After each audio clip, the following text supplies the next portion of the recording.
Hello everyone, this is Diksha Rathore and welcome back to my channel. तो chapter 2 के जो है इस वीडियो में हम क्वेश्चन फिनिश कर देंगे। तो अगर आपने इससे पहले वीडियो नहीं देखी है जो और क्वेश्चन की थी वो आप देख लीजिएगा। तो वीडियो को पूरा देखिए और वीडियो को लाइक एंड शेयर कर दीजिए, चैनल को सब्सक्राइब कर लीजिए। So now friends, let's start. तो क्वेश्चन जो है, निम्नलिखित में से कौन सा मानसिक विकास संबंधी विशेषता नहीं है? जिज्ञासा की प्रवृत्ति प्रचुर मात्रा में, रटकर याद करने की प्रवृत्ति, रचनात्मक प्रवृत्ति की प्रचुर मात्रा या संयोगात्मक अभिवृत्ति।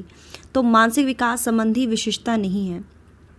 देखिए, क्रियोसिटी की प्रवृत्ति हो, रचनात्मक प्रवृत्ति हो और संयोगात्मक अभिवृत्ति, ये तो बिल्कुल सही है। लेकिन रटकर याद करने की प्रवृत्ति ये इससे रिलेटेड नहीं है, तो नहीं पूछा था, तो आंसर राइट हो जाएगा यहाँ पर सेकंड आंसर। नेक्स्ट क्वेश्चन है, निम्नलिखित में से कौन सा मानसिकता के सिद्धांत का सबसे अच्छा वर्णन करता है? स्थिर मानसिकता बिना फिक्स्ड माइंडसेट स्टॉप को बदला नहीं जा सकता। स्थिर मानसिकता फिक्स्ड माइंडसेट केवल असफलता देती है। प्रौढ़ मानसिकता बुद्धि को परिभाषित करता है, या प्रौढ़ मानसिकता असफलता को एक मामूली रुकावट के रूप में देखती है, सुधारने और विकसित होने का अवसर देती है। तो मानसिकता के सिद्धांत का सबसे अच्छा वर्णन करता है, तो यहाँ पर सही आंसर हो जाएगा यहाँ पर डी आंसर। ठीक है, प्रौढ़ मानसिकता असफलता को एक मामूली रुकावट के रूप में देखती है और सुधारने और विकसित होने का अवसर देती है। पॉजिटिव में देखना है तो डी आंसर सही हो जाएगा। आगे देखिए, एक बालक की संज्ञानात्मक शक्तियाँ जैसे कल्पना शक्ति, बुद्धि, निर्णय करने या निर्णय लेने की क्षमता आदि का संबंध बालक के शारीरिक विकास से, सामाजिक विकास से, सर्वांगीण विकास से या मानसिक विकास से, मतलब इसका संबंध है। तो संज्ञानात्मक शक्ति जैसे इमेजिनेशन करना, इंटेलिजेंस का यूज़ करना, निर्णय लेना, तो ये किससे संबंधित होता है? तो ये मानसिक विकास से रिलेटेड होता है, मेंटल डेवलपमेंट से। डी आंसर राइट है। आगे देखिए, मानसिक विकास को प्रभावित करने वाले कारक हैं वंशानुक्रम, परिवार का वातावरण, परिवार की सामाजिक स्थिति या प्रोक्त सभी। तो मेंटल डेवलपमेंट को जो इफेक्ट करते हैं ना, वो तीनों ही फैक्टर हैं, हेरिडिटी, फैमिली बैकग्राउंड है ना, और उसकी जो सोशल कंडीशन है या उसका कैसा इन्वायरमेंट है परिवार का, ये मेंटल डेवलपमेंट को जो है इफेक्ट करते हैं फैक्टर। तो आंसर राइट हो जाएगा डी आंसर। और डियर, जो भी वीडियो को देखता है ना, प्लीज़ सभी से रिक्वेस्ट है, वीडियो को ज़्यादा से ज़्यादा शेयर किया कीजिए और लाइक कर दीजिएगा। निम्नलिखित में से कौन सा कारक बच्चे के संवेगात्मक विकास को सबसे कम प्रभावित करने वाला है? परिवार, आर्थिक स्थिति, स्वास्थ्य या खेलकूद? संवेगात्मक विकास को सबसे कम प्रभावित करने वाला, तो संवेगात्मक विकास को सबसे कम प्रभावित करता है खेलकूद, क्योंकि खेलकूद नहीं, देखिए इमोशनली जो है वो इफ़ेक्ट करता है आपका परिवार, आपका जो स्वास्थ्य है, आपकी जो हेल्थ है और आपकी जो इकोनॉमिकल जो कंडीशन है, ये संवेगात्मक विकास को इफ़ेक्ट करती है अगर प्रॉपर तरीके से नीड या उसको जो है सुविधाएं नहीं मिलेंगी। लेकिन खेलकूद से संवेगात्मक विकास को जो है मतलब खेलकूद से जो है इमोशनल डेवलपमेंट होता तो है, बट बहुत कम इफ़ेक्ट होता है, क्योंकि इससे ज़्यादा जो है फिजिकल और मेंटल डेवलपमेंट इफ़ेक्ट होता है। सबसे कम प्रभावित होता है खेलकूद संवेगात्मक विकास में। ठीक है, तो डी आंसर सही है। निम्न में से किसकी भूमिका पूर्व बाल्यावस्था में बालक के संवेगात्मक विकास हेतु सर्वाधिक महत्वपूर्ण है? अध्यापकों की, संगी साथियों की, पड़ोसियों की या माता पिता की? तो पूर्व बाल्यावस्था में सबसे इम्पोर्टेंट होता है संवेगात्मक विकास में माता पिता की। ठीक है, प्रारंभिक जो बाल्यावस्था होती है यानी पूर्व बाल्यावस्था, जो 3 से 6 वर्ष की अवस्था होती है। अगला क्वेश्चन देखिए, इनमें से कौन सी प्रकृति भावनात्मक विकास से संबंधित नहीं है? भावनाओं की उत्पत्ति शारीरिक परिवर्तन के साथ शुरू होती है। भावनाओं का प्रस्फुटन जन्म के साथ होने लगता है। शुरुआत बाल्यकाल के दौरान भावनाओं का प्रचंड रूप नजर आता है, या भावनाएं शारीरिक रूप से असंबद्ध होती हैं। तो नहीं है, बताना है, प्रकृति भावनात्मक विकास से संबंधित नहीं है। तो आंसर राइट हो जाएगा 147 में बी आंसर। भावनाओं का प्रस्फुटन जो है जन्म के साथ होने लगता है। बी आंसर राइट है, यहाँ पर नहीं में पूछा था।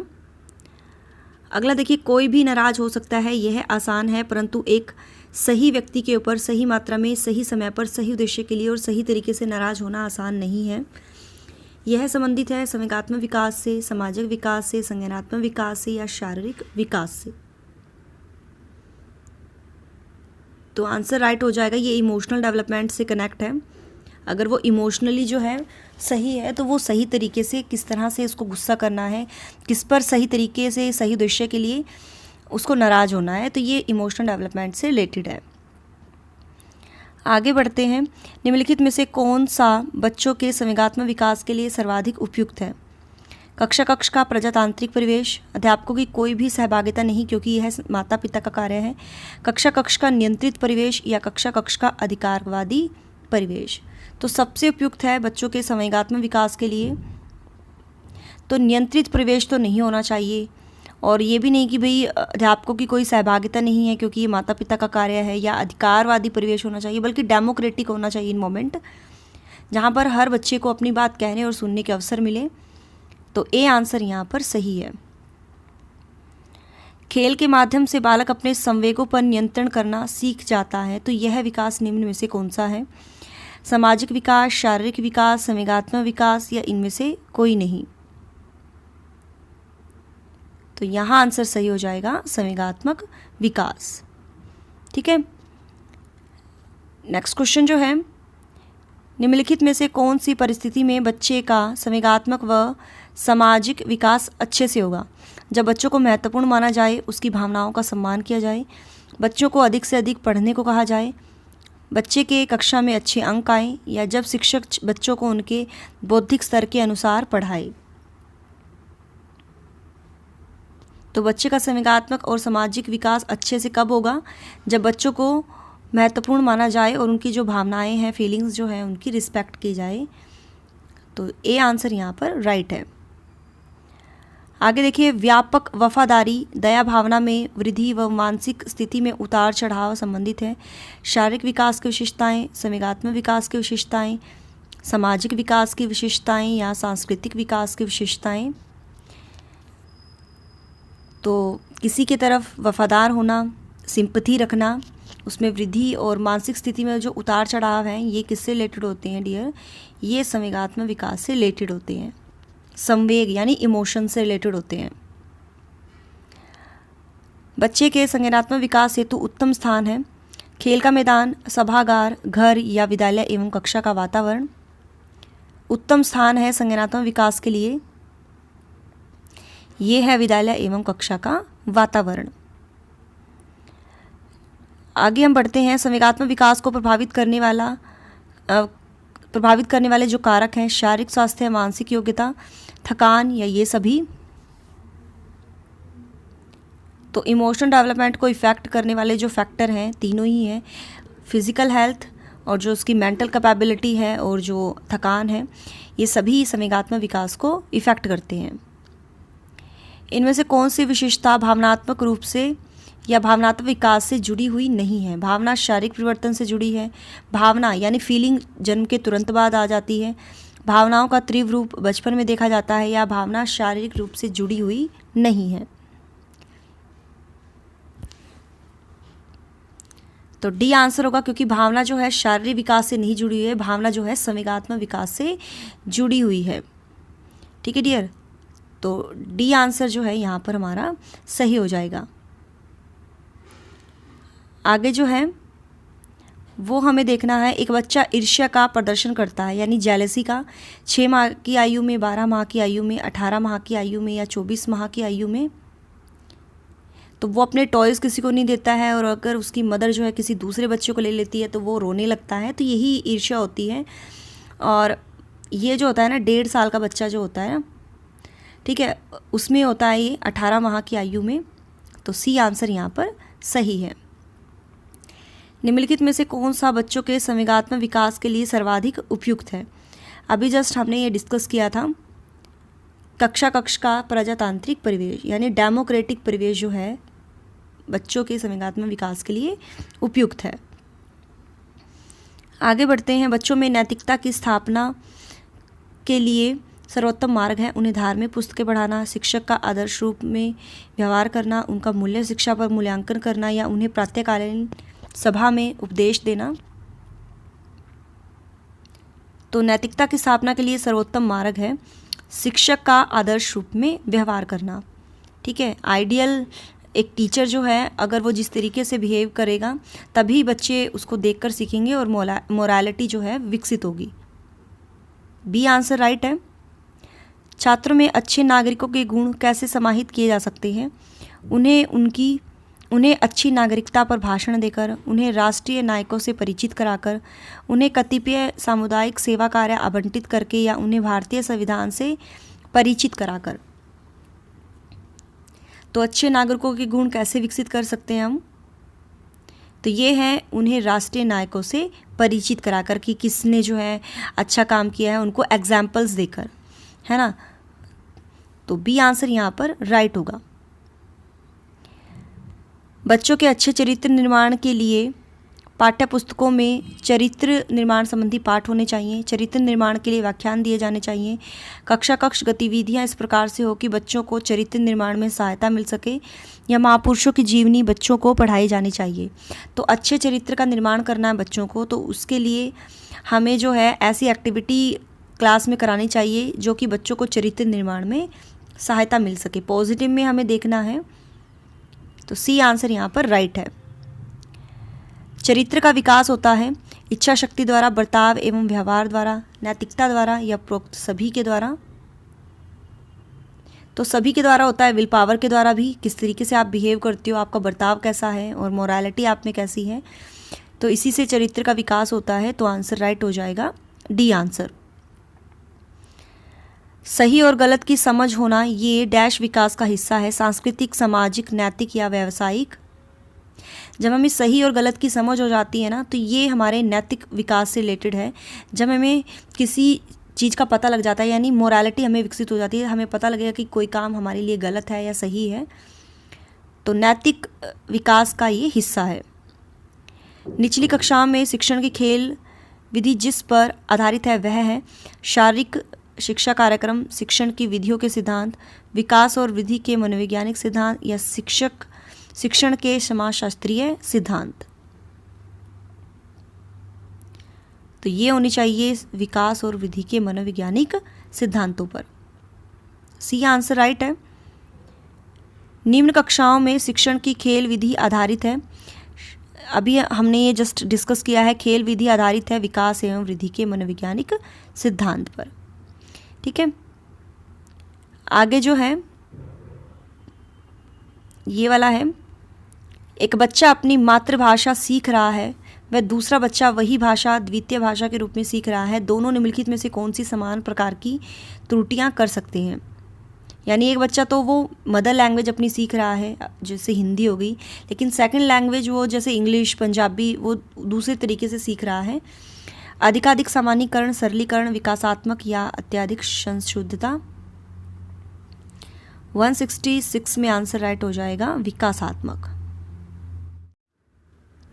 नेक्स्ट क्वेश्चन है, एक बच्चा अपनी मातृभाषा सीख रहा है, यानी वो जैसे उसकी मातृभाषा हिंदी है या इंग्लिश है तो वो सीख रहा है, लेकिन दूसरा बच्चा उस लैंग्वेज को सेकंड लैंग्वेज के रूप में सीख रहा है, यानी स्कूल में सीख रहा है। तो दोनों निम्नलिखित में से कौन सी समान प्रकार की त्रुटि कर सकती हैं? अधिकाधिक सामान्यीकरण, सरलीकरण, विकासात्मक या अत्यधिक संशुद्धता। आंसर सही हो जाएगा विकासात्मक। निम्नलिखित कथनों में से कौन सा विकास एवं अधिगम के बीच संबंध को सही तरीके से सूचित करता है? तो आंसर बताइए। यहाँ पर अपने अपने जो है आंसर्स देख सकते हो।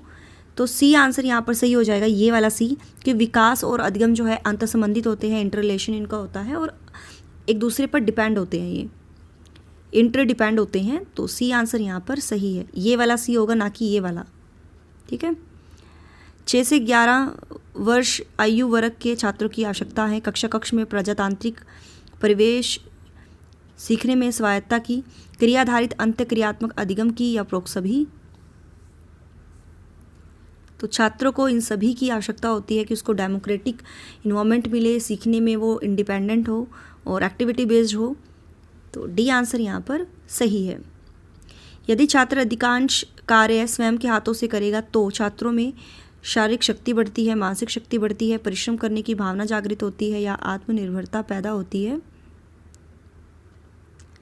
तो आंसर सही हो जाएगा, आत्मनिर्भरता पैदा होती है। डी आंसर राइट है।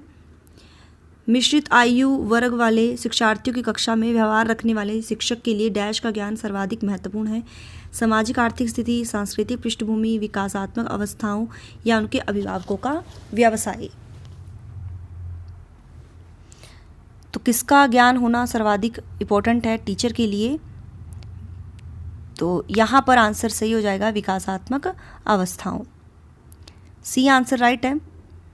नर्सरी कक्षा में शुरुआत करने के लिए कौन सी विषय वस्तु सबसे अच्छी है? मेरा परिवार, मेरा प्रिय मित्र, मेरा पड़ोस या मेरा विद्यालय। तो नर्सरी कक्षा में शुरुआत करनी है तो सबसे अच्छा कंटेंट उसका परिवार ही होगा, मेरा परिवार। बचपन का सांप्रदायिक दृष्टिकोण की मान्यता है। यहाँ पर देख लीजिए, बहुत तरीके से बच्चे प्राप्त वयस्कों के बराबर हो जाते हैं। बच्चों को युवा प्राप्त वयस्कों के रूप में सबसे अच्छा माना जाता है। बचपन आधारित रूप से प्रतीक्षा अवधि है या बचपन वृद्धि एवं परिवर्तन का एक अनूठी अवधि है। तो डी आंसर यहाँ पर हमारा सही हो जाएगा। ठीक है। निम्नलिखित में से कौन सा कथन जो है विकास और अधिगम के बीच संबंध को सर्वश्रेष्ठ तरीके से जोड़ता है?